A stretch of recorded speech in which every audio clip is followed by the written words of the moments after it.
S everyone जी आ रहा है। क्या कह रहे हो? हाँ कुछ तो कहो। कुछ आप तो नहीं उनको बोल रहे, अब भी नहीं बोल रहे। देखिए जरा please, chapter 5 11th class, chapter का नाम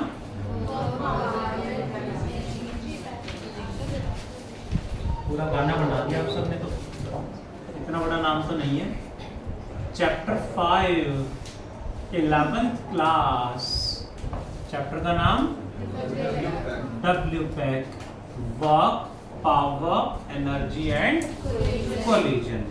में लास्ट टॉपिक आज हमें पढ़ना है, that is named collision. What is collision? बताएगा कोई व्हाट इज कोलिजन? हाँ जी,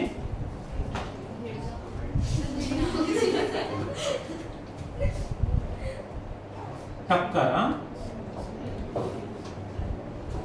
यही कह रहे थे ना। ऑल्सो नोन एज, कोलिजन को वन वर्ड कहें तो इम्पैक्ट भी कह देते हैं। Also known as state of striking, इसे स्टेट ऑफ स्ट्राइकिंग भी बोलते हैं। That is known as collision. Collision यानी स्टेट ऑफ स्ट्राइकिंग और इम्पैक्ट। टाइप्स ऑफ कोलिजन, कितने टाइप का होता है? Types of collision are 3. First one is perfectly elastic collision. Perfectly elastic collision is first one. Second one is, second one कौन सा है जयदीप है सर? Inelastic collision. ठीक है सर? यस तो ठीक है, बट आपका ध्यान सामने नहीं है। Third one is perfectly inelastic collision. Perfectly elastic, inelastic and perfectly inelastic collision. These are the 3 types of collision. Let us talk about them one by one. What is the definition of perfectly elastic collision? Is the collision in which kinetic energy of system remains constant or conserved. वो collision जिसमें system की kinetic energy conserve रहेगी, का मतलब है 2 particle आपस में collide करते हैं, एक की काइनेटिक एनर्जी कम होगी, दूसरे की बढ़ेगी, but total will remain same. Total system की kinetic energy before collision, after collision will remain same. जहां सेम है वही perfectly elastic collision. Got it? Next one is the collision in which loss in kinetic energy of system takes place is known as inelastic collision. Third one is perfectly inelastic collision की definition क्या होगी? The collision in which loss in kinetic energy of system takes place, and loss तो यहाँ भी हो रहा है, इसमें भी loss के साथ साथ and particles stick together, particles stick together after collision. Collide करने के बाद पार्टिकल्स स्टिक कर जाएंगे, सिंगल बॉडी बन जाएंगे। Whenever we play carrom board, तो कैरम बोर्ड में बहुत बार हम देखते हैं जैसे स्ट्राइकर से कॉइन को हिट कराते हैं बहुत बार ऐसा होता है कि स्ट्राइकर हिट करने के बाद स्ट्राइकर और कॉइन एक साथ जा रहे हैं after collision, perfectly inelastic collision है। ठीक है, कई बार ऐसा होता है कि हिट करने के बाद कॉइन आगे निकल गया, स्ट्राइकर पीछे पीछे आ रहा है, इनइलास्टिक कोलिजन। ठीक है, एंड जहां कोई लॉस नहीं हो रहा है काइनेटिक एनर्जी का, that is perfectly elastic collision. Like you know crazy balls, सुना है क्रेजी बॉल्स? क्रेजी बॉल को मैंने यहां से ड्रॉप करा, जस्ट ड्रॉप कर दिया, ग्राउंड पे हिट करके एग्जैक्टली यहीं तक आ गई, तो परफेक्टली इलास्टिक कोलिजन हुआ है। बट डेली लाइफ में 100% परफेक्टली इलास्टिक तो नहीं होते।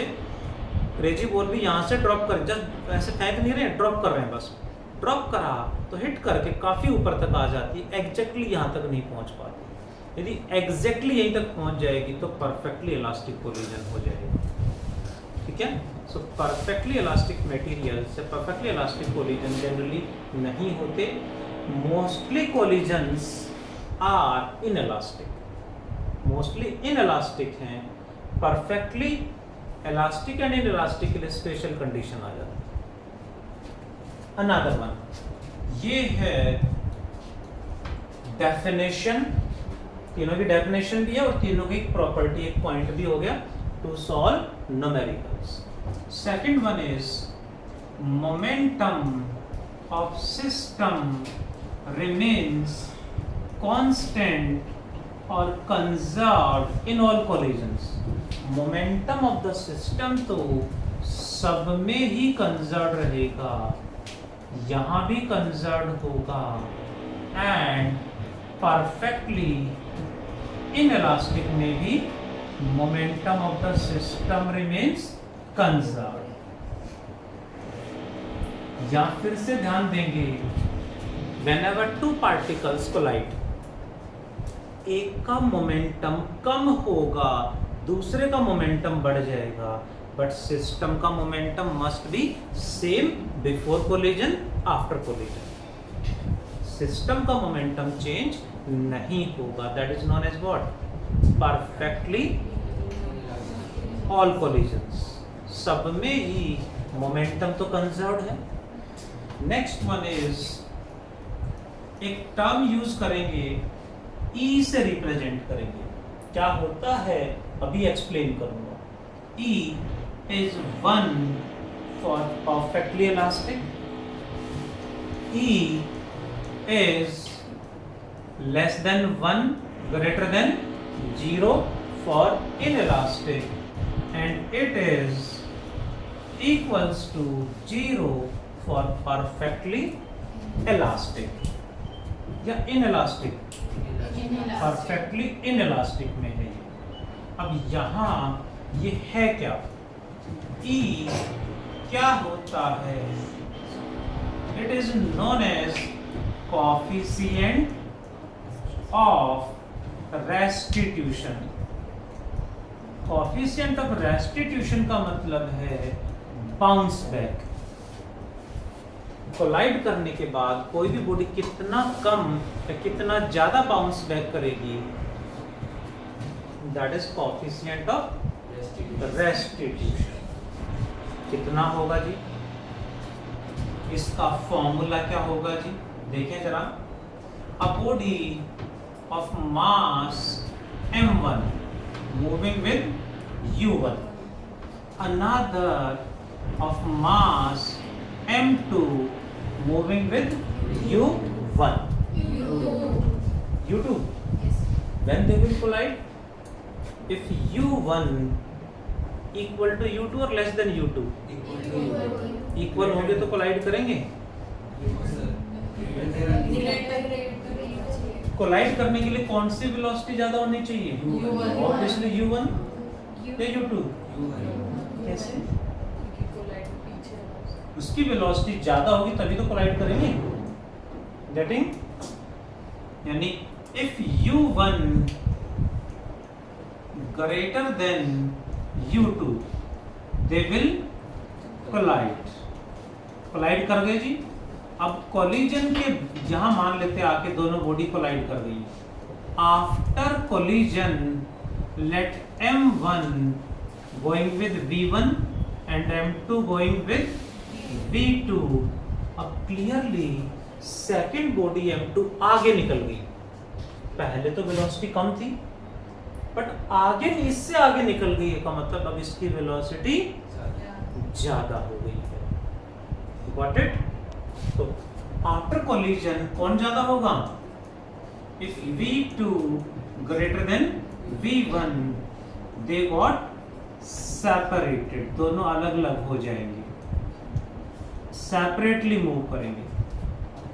कोलिजन से पहले m1 m2 को या m2 m1 को अप्रोच कर रहा है, ऐसे जा रहे हैं, अप्रोच कौन कर रहा है? m1। What is the relative velocity of approach? Relative velocity same direction में तो क्या करेंगे? माइनस। ये कितनी वेलोसिटी से अप्रोच कर रहा है? u1 minus u2। ये होगी relative velocity of approach before collision, u1 minus u2। And after collision v2 v1 से सेपरेट हो रहा है। What is the relative velocity of separation? v2 minus v1 या v1 minus v2? v2 gets separated from v1, so it will be v1 v2 minus v1।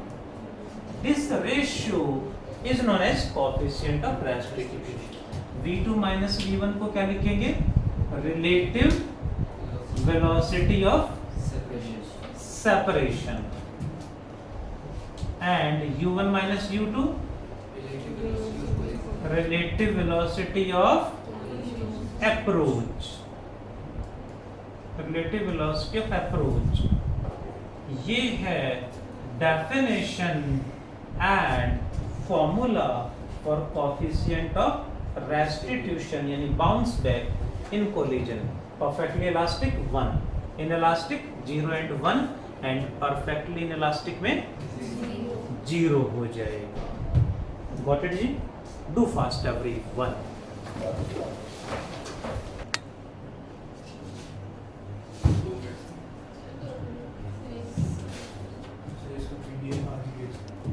अभी साथ के साथ coefficient of restitution का जो फॉर्मूला है इसकी हेल्प हम लेंगे। कोलिजन पे न्यूमेरिकल आता है तो सबसे पहले में मोमेंटम कंजर्वेशन अप्लाई करना है क्योंकि सब में है वो। उसके बाद coefficient of restitution and kinetic energy भी अप्लाई कर सकते हैं इफ नीडेड। इस पे क्वेश्चन कैसे आएगा, एक छोटा सा डेरिवेशन है जो पढ़ना है हमें, that is named perfectly elastic collision in 1D। 1D मतलब स्ट्रेट लाइन में। इलास्टिक कोलिजन मैंने लिखा तो कौन सा कोलिजन है ये? परफेक्टली इलास्टिक कोलिजन और इलास्टिक एक ही बात। इलास्टिक और perfectly elastic same thing. Correct है राइट? डायग्राम हमारे सामने भी एक्सप्लेन करा मैंने। If u1 greater than u2 they will collide, ठीक है? And if v2 greater than v1 they will got separated। Question में m1 m2 u1 u2 given मिलेंगे। What are the velocities after collision?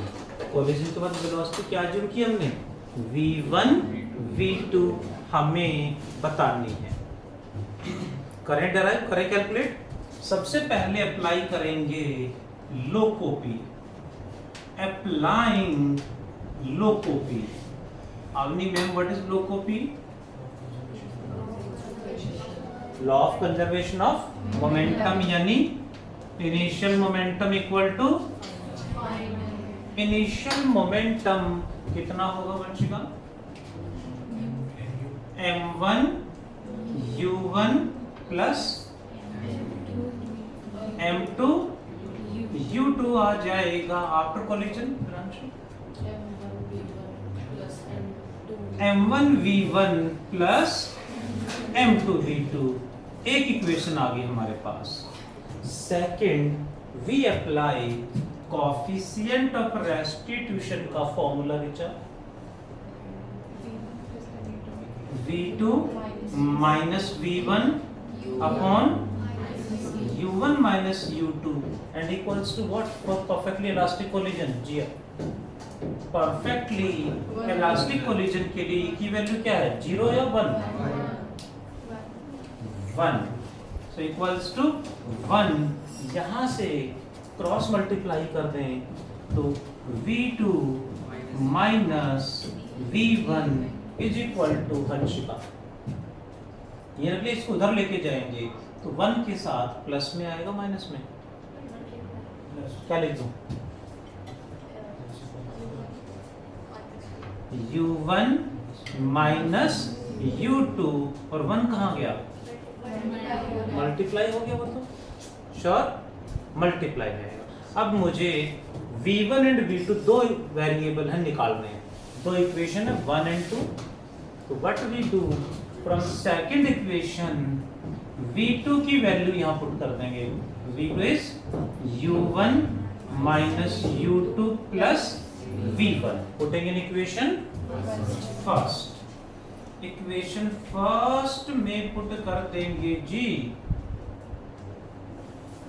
तो क्या change आएगा देखें जरा, m1 u1 plus m2 u2 equals to m1 v1 as it is plus m2 into v2। v2 की value put कर दें यहाँ पे, v2 की जगह पे u1 minus u2 plus v1। सो एक्सपेंड करें तो m1 u1 plus m2 u2 equals to m1 v1 plus आगे क्या लिखेंगे, लोपा एक्सपेंड कर दो इसको, m2 u1 लोपा बता रहे ना, m2 इंटू u1 आ गया। अब किससे मल्टीप्लाई करें इसको, माइनस m2 u2 है ये, आगे क्या लिखें प्लस m2 v1। हमें v1 कैलकुलेट करना है, v1 इसमें है v1 इसमें है, इन दोनों को ये रखें बाकी सारा इधर ले आते हैं, क्योंकि v1 कैलकुलेट करना है उधर ही रखेंगे इसको। तो ये बनेगा m1 u1 plus m2 u2, आगे क्या लिखें minus m2 u1 plus m2 u2 या 2m2 u2 एक ही बात है, प्लस m2 u2 इसको डबल कर देता हूँ इक्वल्स टू, ये दोनों इधर आ गए, v1 बचा कॉमन तो क्या बचेगा इधर m1 प्लस m2। v1 मुझे निकालना, इसको नीचे ले आएंगे और इसमें भी ध्यान से देखें तो इसमें और इसमें u1 कॉमन आ रहा है, so we can write v1 equals to u1 common ले ले तो ब्रैकेट में क्या बचा आ रहा हूं, u1 कॉमन लिया तो आ रहा सर क्या लिख दूं, m2 माइनस m1 या m1 minus m2 plus 2m2 u2 और इधर जो था वो डिवाइड में आ जाएगा m1 प्लस m2 आ जाएगा। This is the velocity of first particle after collision. How will you find out v2? Tanisha v2 के लिए क्या करें, यहाँ पे v1 की वैल्यू यहां से निकालें और यहां पुट कर दे, सॉल्व करें ऐसे ही तो v2 आ जाएगा, बट डेराइव करके नहीं दिखाना, सिमिलरली करके लिखना है। सिमिलरली मींस m1 को m2 से, u1 को u2 से एक्सचेंज कर दो, एक्सचेंज कर दें m1 को m2 से, u1 को u2 से, तो आंसर क्या आएगा मानसी मैम, u1 की जगह क्या आएगा u2, आगे m2 minus m1 plus 2m1 u1 divided by m2 plus m1, या m1 प्लस m2 एक ही बात है। This is velocity of second particle after collision. इस पे बेस्ड कोलिजन में एक ही डेरिवेशन है, ये डेरिवेशन आए, इस पे बेस्ड न्यूमेरिकल आएगा जरूर। डेरिवेशन क्लियर है? डायग्राम जो जंक्शन था वो लिखा, दो स्टेप, पहला लोकोपी, दूसरा कोएफिशिएंट ऑफ रेस्टिट्यूशन। यहाँ से V2 की वैल्यू पुट की, सॉल्व किया, V1 आ गया। सिमिलरली करके V2 आ गया। अब इसी में केस हैं जिन पे न्यूमेरिकल आ जाता है। If m1 is equals to m2 equals to m, यानी दोनों पार्टिकल्स का mass same, what is V1 now? बताएगा कोई? 2m2 plus क्या लिखते हैं V1 को? बताओ जल्दी जल्दी बताएं please. 2m2 u2 upon m2 upon 2m2। तो आंसर क्या है, सॉल्व कर दो ना। 0 है u2,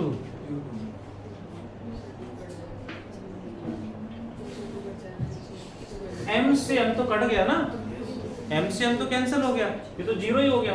2m2 u2 upon 2m2 equal है दोनों, ये दोनों इक्वल हैं, तो m प्लस m 2m, यहाँ भी 2m कट जाएगा, क्या बचेगा? u2। ठीक है, what is the value of v2?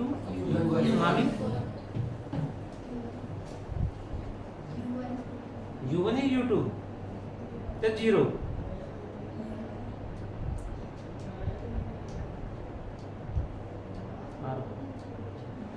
जगाते रहो, बीच बीच में जगाना पड़ता है सर को।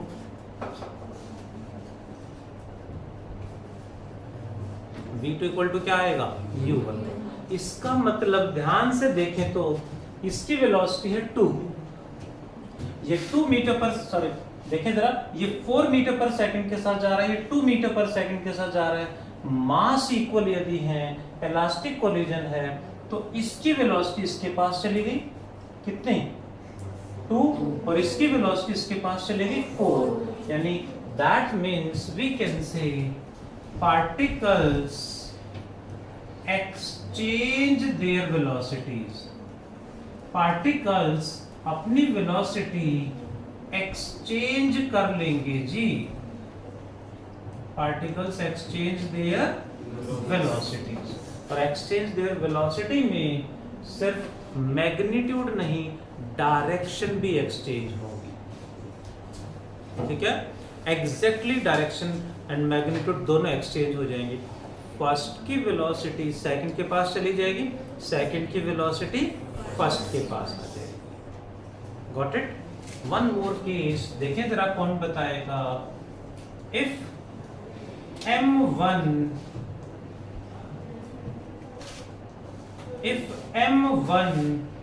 is much greater than m2 and second body is at rest, what is v1 now? v2 now, second body rest में है and second body का मास is very very small, तो क्या आंसर लिखें? what is v1? u2 rest में है, ये तो 0 ही हो गया, ये तो 0 हो गया, इसे क्या लिखें? m1 minus m2 is approximately m1, क्योंकि m1 is too much greater than m2. m1 minus m2 is approx m1, m1 plus m2 is approx m1, तो ये कट जाएगी, क्या बचेगा? u1. what is v2? है u2 या 2u1? u2 तो 0 था, 2u1 आएगा या u1 आएगा या 0 आएगा या क्या आएगा? u1 आता होगा सर, हमें क्या मतलब? आप फटाफट आंसर लिखो, फटाफट नोट डाउन कर लेंगे, क्लास का टाइम तो अभी रहता है। हाँ जी, ये तो जीरो हो गया, Yes. u2 जीरो, तो सारा जीरो हो गया, बचा 2m1u1 अपॉन m1 हो जाएगा ना ये। Yes, sir. m1 is much greater than m2, तो m1 plus m2 is m1, m1 से m1 कट जाएगा, क्या आंसर आएगा 2u1। Example, whenever a heavy loaded truck collide with a drum on the road, कोई सामने कोई drum पड़ा हुआ है, you know drum, don't know, अच्छा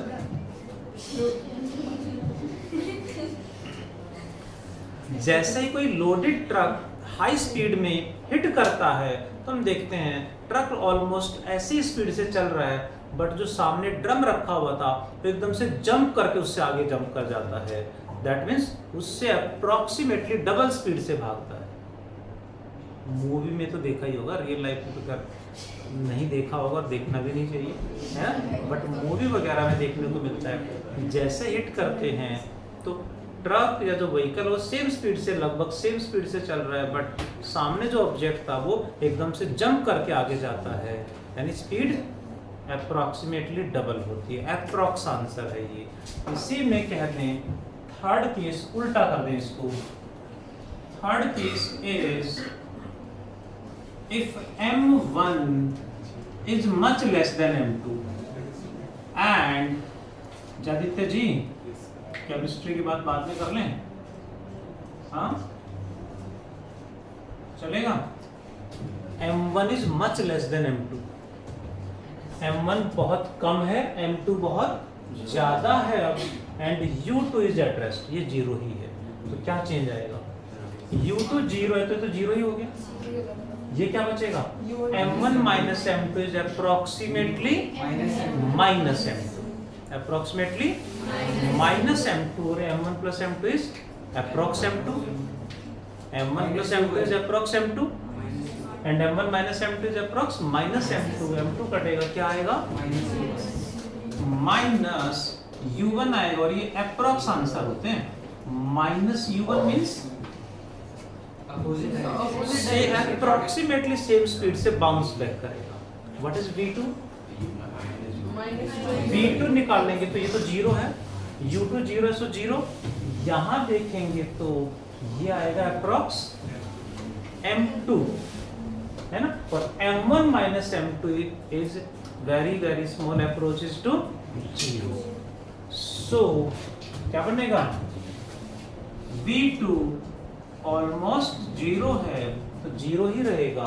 जो हैवी बॉडी है m2 जिसका मास बहुत ज्यादा है वो रेस्ट में थी तो अब भी रेस्ट में ही रहेगी। Example, when we throw a ball on a wall, wall पे बॉल थ्रो करेंगे तो क्या होगा, बॉल तो पहले भी रेस्ट में थी अब भी रेस्ट में रहेगी, बॉल बाउंस बैक करेगी, वापस आ जाएगी। When we throw a ball on the ground, तो ग्राउंड तो पहले भी रेस्ट में था बाद में भी रेस्ट में रहेगा, बॉल हिट करके बाउंस बैक कर जाएगी। That are the cases for elastic collision in 2D,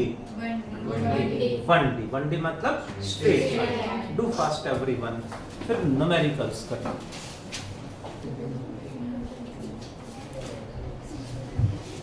late us talk about a question from the module related to collision. Question number is 28.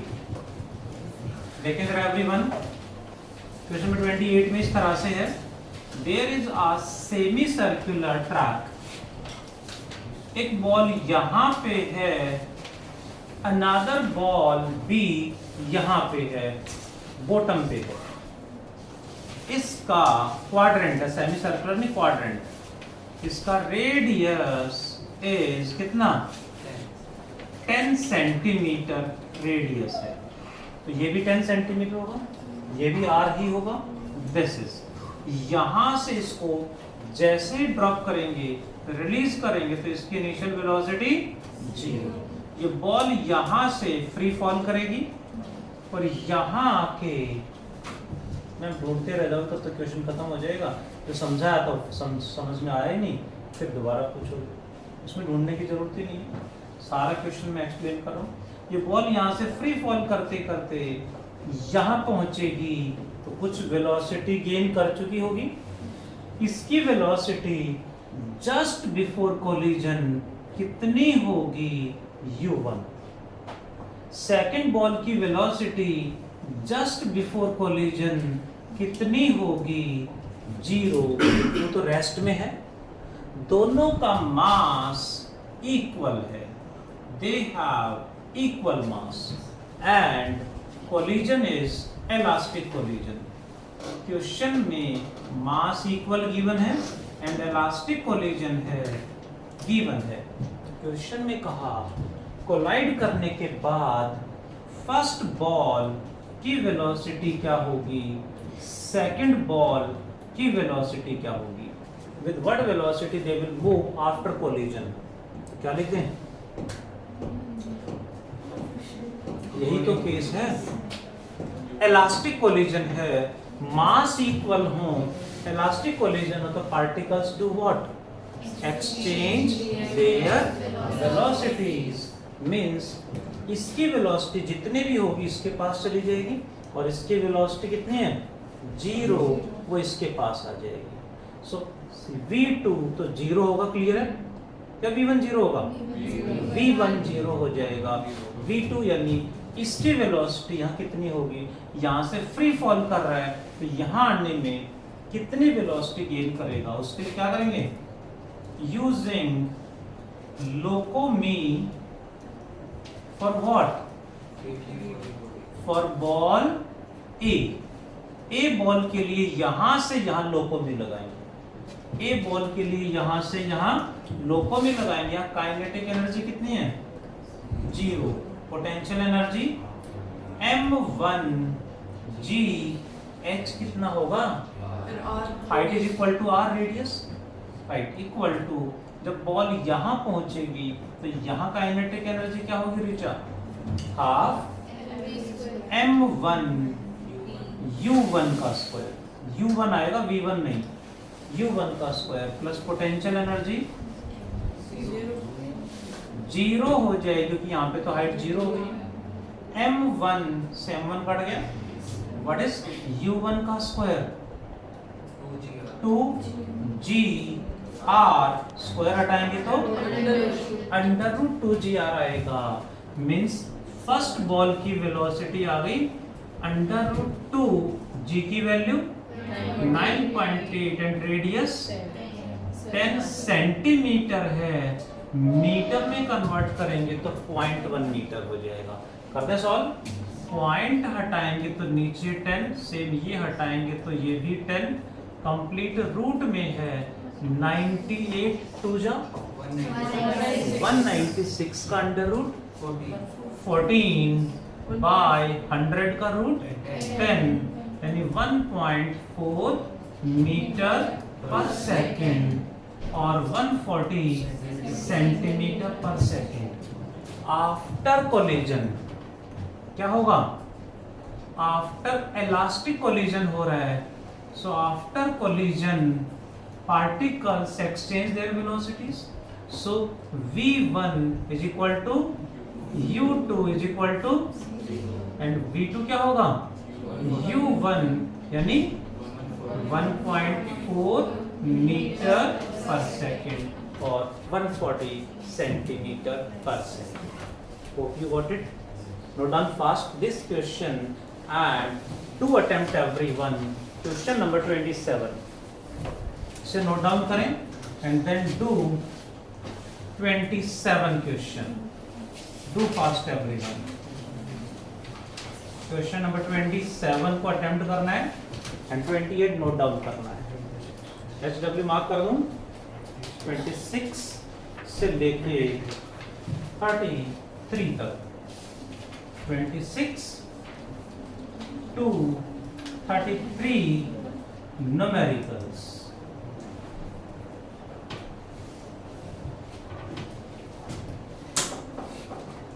Chapter complete हो गया है।